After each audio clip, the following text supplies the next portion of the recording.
tey Karamba fay nga ma suma bor bu yemee fii sax kontaan na.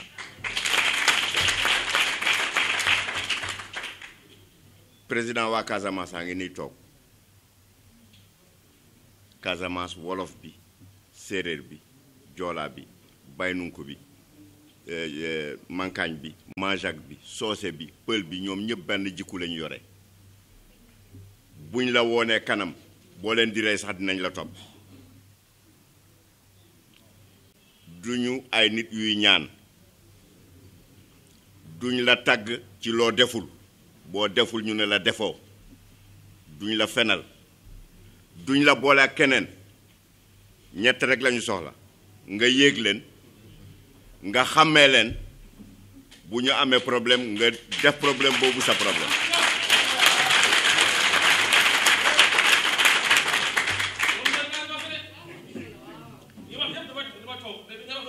ñoom ñëpp ñu ngi nii ma wax seen kanam nga dégg ko bés bu leen wóoratee ne yëgatoo la rek yëgatuñ la mais comme xam naa sa jikko depuis opposition ba tey doo koy wax lu bon doo dee sosal ci arrangement rek nga dëkkoon ci biir PDS bu PDS tasul ba 2012 yow la su loolu fekkee tas na bu yàgg boole nit ñi jubale nit ñi rek nga fi nekkee woon ñu bare buñ démissionné wul ci gouvernement bi def nga ci lu bare dox nga ci lu bare maa ngi ñaan yàlla rek yàlla may la fan yu gudd.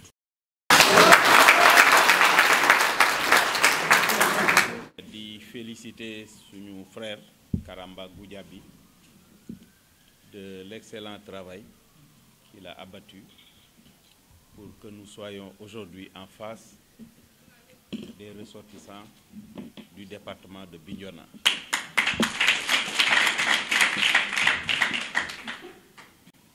Je vous dis d'emblée, bismillah. Le parti, à partir de maintenant, est le vôtre. Vous avez les mêmes devoirs, mais les mêmes droits que nous. Parce que ce parti se veut un parti de démocratie. Nous avons pris cet engagement devant la nation sénégalaise. Et Inch'Allah, cet engagement sera respecté. Donc, Karamba, toutes mes félicitations. Je savais ta détermination, ton courage. Mais aujourd'hui, encore une fois, j'ai découvert en vous une autre facette.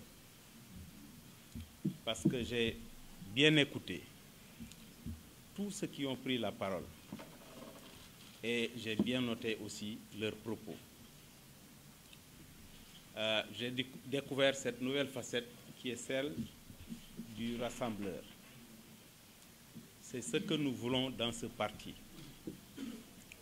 Un parti de démocratie, naturellement, ne dénie pas la compétition, mais après la compétition, ça doit être le rassemblement.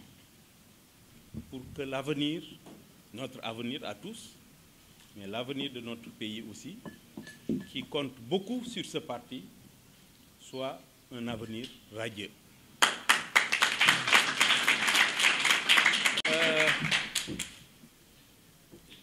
Je suis d'autant plus aujourd'hui content d'être en face de vous parce que notre parti a comme programme de développement pour notre pays le secteur de l'agriculture, qui est un secteur sans lequel aucun développement ne peut se faire. Alors que votre région aurait dû être aujourd'hui la région qui porte non seulement le développement, mais l'émergence du Sénégal.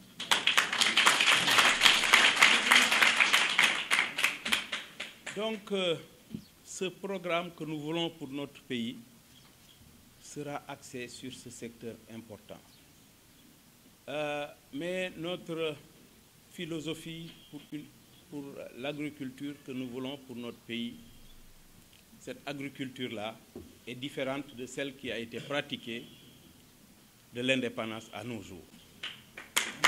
Parce que celle-là était axée sur la seule culture de rente qui se trouve être l'arachide. Alors que cette culture de rente n'est pas en mesure de développer notre pays. Nous orientons notre programme agricole vers la satisfaction des besoins alimentaires de nos compatriotes. Ça veut dire quoi? Ça veut dire que notre objectif, à court terme d'ailleurs, c'est de ne plus importer un seul kilogramme de produits alimentaires.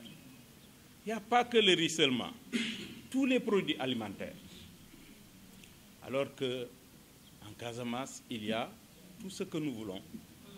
Nous avons les terres, nous avons l'eau, nous avons les bras. Malheureusement, de jour en jour, les jeunes ne travaillent pas. Le prix du riz a augmenté, le prix de la farine a augmenté, alors que nous sommes là à regarder. Aucun programme dans ce sens. Je pense qu'un gouvernement conscient doit avoir comme base de travail le règlement de ce problème-là. Sinon, je pense que tout ce qu'on aura à dire pour promettre des emplois aux jeunes, la diminution des denrées de première nécessité, c'est une déclaration vaine parce que cela n'est pas possible. N'est pas possible. Seul le travail paye. Le Sénégal aujourd'hui a d'énormes potentialités dans ce domaine qu'on n'a pas encore exploité. Depuis l'indépendance, on nous parle de la vallée du fleuve Sénégal, où le Sénégal, notre pays, dispose de 240 000 hectares, où seuls 35 000 hectares aujourd'hui sont aménagés. N'est-ce pas une aberration? Alors que nous sommes confrontés à des difficultés énormes dans divers domaines. Donc il y a cette partie du Sénégal, la Casamance, Sénégal oriental, mais il y a également le centre du Sénégal, où nous pouvons dire également que nous avons la possibilité, avec une volonté politique affichée, de mettre l'eau à la disposition des agriculteurs. Parce que moi, je ne prononce plus le nom de paysans. Je souhaite que nos paysans deviennent demain des agriculteurs. Pourquoi je ne parle pas de paysans? Donc, dans cette partie du Sénégal aussi, il y a une possibilité de sortir l'eau et de la mettre à la disposition de nos agriculteurs. C'est en ce moment seulement qu'il faudra maintenant penser à la grande motorisation de cette agriculture. Parce qu'aujourd'hui, si vous donnez à un paysan de Malem Hodar un tracteur, il ne saura quoi en faire.